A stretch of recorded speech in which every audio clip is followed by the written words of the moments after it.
Agora a gente traz uma informação, desdobramentos da Lei Magnitsky.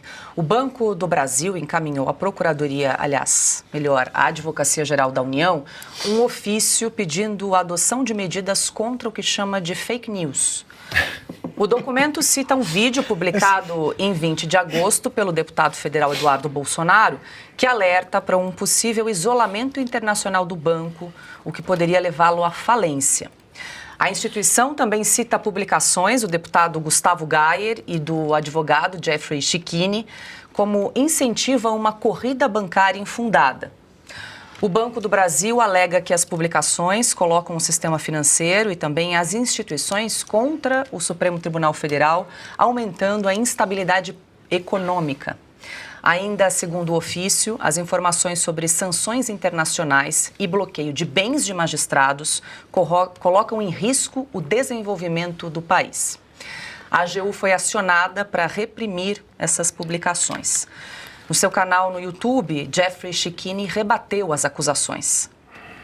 Gente, não sou eu que estou falando, é a imprensa tradicional que disse que o Banco do Brasil estaria tentando driblar, burlar a aplicação da Lei Magnitsky. E é uma questão óbvia. A Lei Magnitsky diz que a instituição financeira de qualquer lugar do mundo que enfrente a Lei Magnitsky e proteja um sancionado, essa instituição financeira é sancionada.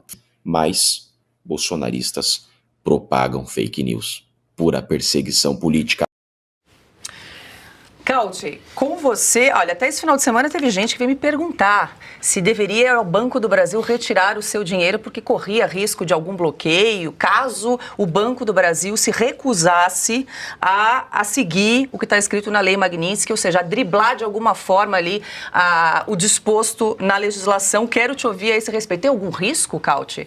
Mas o Banco do Brasil, que é uma empresa estatal, mas que é listada, ou seja, tem ações na Bolsa, inclusive na Bolsa Americana, surpreendentemente, aplicou imediatamente a Magnitsky, tirou o cartão do Alexandre de Moraes. Disse, olha, você tem o cartão Mastercard? Não pode ter mais. Tira, acabou. Então, eles aplicaram, de fato, a Magnitsky, assim como todos os outros bancos estão aplicando e vão aplicar, inclusive preventivamente, porque eles não querem ter nenhum problema com os americanos. Porque é muito simples. Se algum banco brasileiro querer desafiar o governo dos Estados Unidos da América, ele vai parar de existir como entidade jurídica. Vai desaparecer como instituição financeira. Não existe banco sobrevivente a uma guerra jurídica contra a Casa Branca. E, obviamente, os banqueiros, que diferente da turma do Supremo, sabem ler e escrever atos jurídicos, né? Eles sabem muito bem disso e não querem arriscar a própria cadeira, inclusive o próprio estado de homem livre, né? Porque você vai preso, você e todo o conselho, porque por um mero capricho de algum ministro. Então, o Banco do Brasil, sim, aplicou a Magnitsky e vai continuar aplicando. Porque a presidente do Banco do Brasil, que foi nomeada pelo Lula, não tem a mínima intenção de tomar um processo judicial criminal nos Estados Unidos por desacato à Lei Magnitsky, muito menos quer ser a última presidente do Banco do Brasil que pararia de existir. Até porque os acionistas americanos do Banco do Brasil não vê a hora de processar o governo brasileiro, como fizeram com a Petrobras, se descobrirem algum tipo de ação nessa fase. O governo obrigar o banco a não aplicar a Magnitsky. Quando a Petrobras foi saqueada pelo PT durante o governo Dilma, quando se tornou a empresa mais endividada do mundo, quem comprou ações lá nos Estados Unidos não perdeu um minuto em processar o governo brasileiro e a própria Petrobras por não ter cumprido o compliance, né, as regras internas, e ter permitido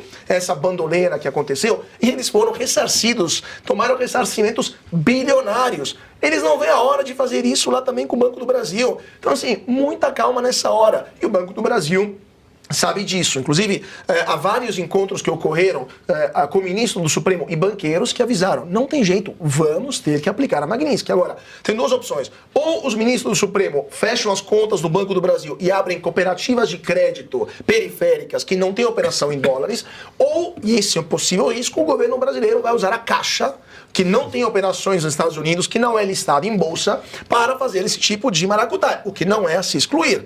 Tanto é que muitos ministros do Supremo já estão migrando suas contas para a Caixa Econômica Federal, porque aí não teremos a visão do que está acontecendo. Mas só para terminar, Paula, vamos dar uma olhada no gráfico do andamento das ações do Banco do Brasil nos últimos 6 meses, só para demonstrar que existem vários neurônios solitários lá em Brasília, inclusive em várias redações de jornais que querem criminalizar quem fala mal do Banco do Brasil. O Banco do Brasil, nos últimos 6 meses, perdeu quase 30% do seu valor. Então, os acionistas do Banco do Brasil hoje são 30% mais pobres do que 6 meses atrás. E não é porque veio a Lei Magnitsky, é porque a gestão petista do Banco do Brasil será relembrada na história com uma palavra só: incompetente. São um bando de incompetentes que permitiram que o Banco do Brasil se envolvesse em problemas sérios de inadimplência com o agronegócio, estão detonando o patrimônio do Banco do Brasil, não pagarão dividendos extraordinários e o mercado faz o quê? Está punindo, vendendo ações. Então não tem nada de Magnitsky. É que eles são um bando de incapazes de gerenciar até uma lojinha de 1,99 e esse é o resultado. Acho que você está sendo até gentil, porque incapazes... Eles têm os incapazes e os capazes de tudo, né? Esse outro lado é perigoso. Esse outro lado é mais perigoso. Vou dar um exemplo aqui. Começou no Banco do Brasil, não me lembro o nome do cara, mas o Silvio vai lembrar. É aquele sujeito que aparece no mensalão, que não tinha dinheiro público e tal, e de repente aparece um cara do Banco do Brasil que lidava com verbas publicitárias e que roubou barbaridade. Deve ser a figura do Aldemir Bendini que está Tem querendo um dizer. outro, Aldemir Bendini, muito bem lembrado, é outro. A Lava Jato o pegou, ele Eu me recebia refiro propina àquele da Odebrecht. primeiro que apareceu no mensalão e que foi o primeiro a desmoralizar aquela história do Lula e dizer, não, já Henrique apareceu. Pisolato. Pronto. O Henrique, está vendo? Eu Henrique confio no Silvio Navarro por isso. O Henrique Pisolato é aquele que foge para a Itália. Né? Exatamente. Ele era diretor de marketing do Banco do Brasil. Exatamente, era isso. Ele foge do Brasil, Usa o passaporte do irmão Usa o que tinha passaporte morrido. do irmão que tinha morrido. Isso aí é a turma capaz de tudo. Essa é a mais perigosa. E mais, não nos esqueçamos, né? Você falou da Caixa. Da Caixa, eu não sei ainda como é que a Caixa está sendo administrada. Agora, não podemos esquecer isso aí. Eu trabalhei pouco tempo em banco, não entendo nada de banco, mas eu entendo uma coisa. O cargo mais disputado por malandro é o que lida com pessoas jurídicas, porque são empresas. Quem foi o vice-presidente de pessoa jurídica da Caixa Econômica no governo Dilma? O nosso Gedel, que depois aí, que isso aí explica, a passagem por esse cargo explica aquela mala de dinheiro, que ele tinha 50 e tantos milhões, tal. Aquilo é um troco qualquer que ele pegou numa maracutaia que ele fez como vice-presidente de pessoa jurídica. Ele decidia para quem emprestar dinheiro, imagina. Isso não é nem raposa em galinheiro. Sabe, isso daí é você botar os irmãos metralha aí, com velhinhas, passando aí com o dinheiro que querem dar na missa.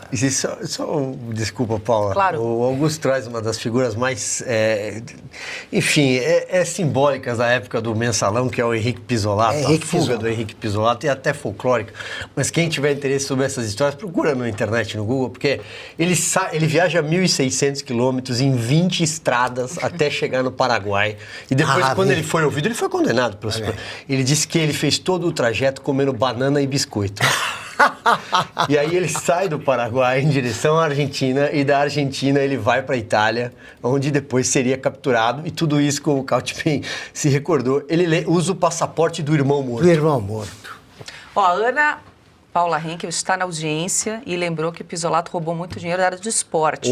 Deu a sua contribuição aqui. Pronto. Mas ele foi extraditado pela Itália porque já tinha sido condenado, diferente do atual. Sim, então, ele foi condenado a 12 anos de prisão. Então, sim. lá em Brasília, nem memória, não sabem ler e escrever. Então, cometeu crime lá também, né? Então, assim, conseguiu ser condenado. Então, assim, a turma não sabe nem escrever e nem ter memória histórica. Aí acho que quando ele foi capturado, ele já estava comendo massa na Itália. Não era só mais banana e biscoito, como ele... Banana e biscoito. Piotr, deixa eu só voltar rapidamente. A gente está falando sobre o Banco do Brasil. A presidente hoje do Banco do Brasil é a Tarciana Medeiros. do PT. E o receio de muita gente, que até é compreensível, mas o Caute estava bem explicando, né? Como é um banco estatal, de que o banco atendesse muito mais aos interesses do governo do que aos interesses dos próprios bancos, dos correntistas e do Brasil. Essa que era a questão. Mas o Banco do Brasil já deu aí um sinal, né, um indício, quando ele bloqueou o cartão de crédito do ministro Moraes, que vai seguir a Magnitsky. Agora, o próximo passo é o quê? Ele tem que ser excluído da carteira de correntistas. Seria? Até porque senão o banco responde como toma uma sanção secundária. Qualquer relação econômica com o sancionado é proibida, desde que essa empresa tenha alguma atuação nos Estados Unidos. O Banco do Brasil tem o BB Américas, que eles chamam, né? Banco do Brasil nos Estados Unidos. Além, obviamente, de ter todo fazer a intermediação do agronegócio brasileiro, né? É um banco internacional, é um banco brasileiro, mas que atua no mercado exterior. A questão de ser um banco estatal, de fato mas ele tem ações negociadas na Bolsa. Nenhum sócio pode ser privilegiado nessa equação.